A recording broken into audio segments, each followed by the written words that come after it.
ಬಸವ ಕಲ್ಯಾಣ ಇಲಾಖೆಯ ಹೋರಾಟಗಾರ ಸಮಿತಿಯ ಸಂಚಾಲಕ ಎಂಜಿ ಕಾರಜೋಳರವರ ವತಿಯಿಂದ ಗಡುವೊಂದನ್ನು ಹೊರಡಿಸಲಾಗಿದೆ. ನೂತನ ತಾಲೂಕು ಕೇಂದ್ರಗಳಾಗಿ 7 ವರ್ಷಗಳೇ ಕಳೆದರೂ ಕೂಡ ಯಾವುದೇ ರೀತಿಯಾದಂತಹ ಅಭಿವೃದ್ಧಿ ಕಾಣಿಸ್ತಿಲ್ಲ. ತಾಲೂಕಿನ 7 ಬೇಡಿಕೆ ಈಡೇರಿಸುತ್ತಿದ್ದರೆ ಆತ್ಮಹತ್ಯೆ ಎಚ್ಚರಿಕೆಯನ್ನ ನೀಡಿದ್ದಾರೆ. ಇನ್ನು 2018ರಲ್ಲಿ ಬೀದರ್ ಜಿಲ್ಲೆಯ ಹೊಸೂರನ್ನ ಹೊಸ ತಾಲೂಕು ಕೇಂದ್ರವಾಗಿ ಘೋಷಣೆ ಮಾಡಲಾಗಿತ್ತು. ತಾಲೂಕು ಕೇಂದ್ರ ರಚನೆಯಾಗಿ 7 ವರ್ಷ ಕಳೆದರೂ ತಾಲೂಕಿನ ಕಚೇರಿಗೆ ಭೇಟಿ ನೀಡಲು ಜನ ಪರದಾಡುವ ಸ್ಥಿತಿ ಎದುರಾಗಿದೆ.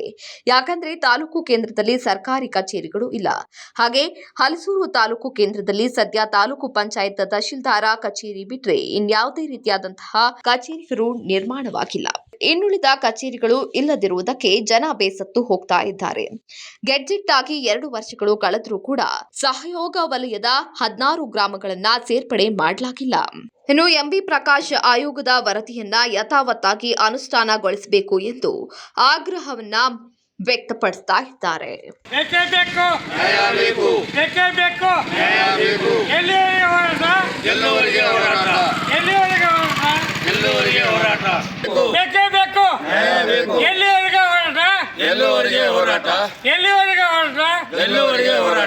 ತಾಲೂಕು ಆಗ್ಯದ, 4 ಅಷ್ಟೇ ತಾಲೂಕು ಆಗ್ಯದ.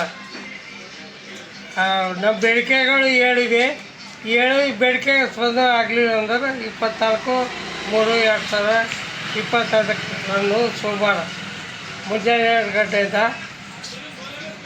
ರಸ್ತೆ ತಡೆ ಮಾಡಿ 3:35ಕ್ಕೆ ಆತ್ಮಹತ್ಯೆ ಮಾಡಿಕೊಳ್ಳುತ್ತೇನೆಂದು ಬರೆದು ಪತ್ರ ಸರ್ಕಾರಕ್ಕೆ ರವಾನಿಸಲಾಗಿದೆ.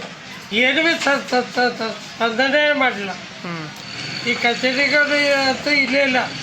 ಒಂದು ತಹಸೀಲ್ದಾರ್ ಆಫೀಸ್ ಅದ, ಒಂದು ತಾಲೂಕು ಪಂಚಾಯತ್ ಆಫೀಸ್, ಅದಕ್ಕೆ ಬಿಟ್ಟು ಬೇರೆ ಆಫೀಸ್ ಇಲ್ಲ. ಒಂದು STO ಆಫೀಸ್, ಅದು ಭೀ 4 ಅಷ್ಟೇ ಆಫೀಸ್ಗಳು. ಇದಕ್ಕೆ 62 ಹಳ್ಳಿಗಳು MB ಪ್ರಕಾರ ತೆಗೆದು ವರದಿ ಪ್ರಕಾರ 62 ಹಳ್ಳಿಗಳು ಸೇರ್ಪಡೆ ಆಗಬೇಕು. 20 ಗ್ರಾಮ ಪಂಚಾಯತ್, 833 ಚದರ ಕಿಲೋಮೀಟರ್ ಏರಿಯಾ ಬರಬೇಕು. ಈಗ ಗೆಜೆಟ್ ಆಗೈತಿ 16 ಹಳ್ಳಿಗಳದು. ಗೆಜೆಟ್ ಮಾಡಿ ಗೆಜೆಟ್ 4 ಅಷ್ಟೇ ಅದ. ಗೆಜೆಟ್ ಆಗ ಉಳ್ತಾರೆ ಸಾಕು. 16 ಹಳ್ಳಿಗಳದು 3/2/2023 ಗೆಜೆಟ್ ಆಗಿದೆ.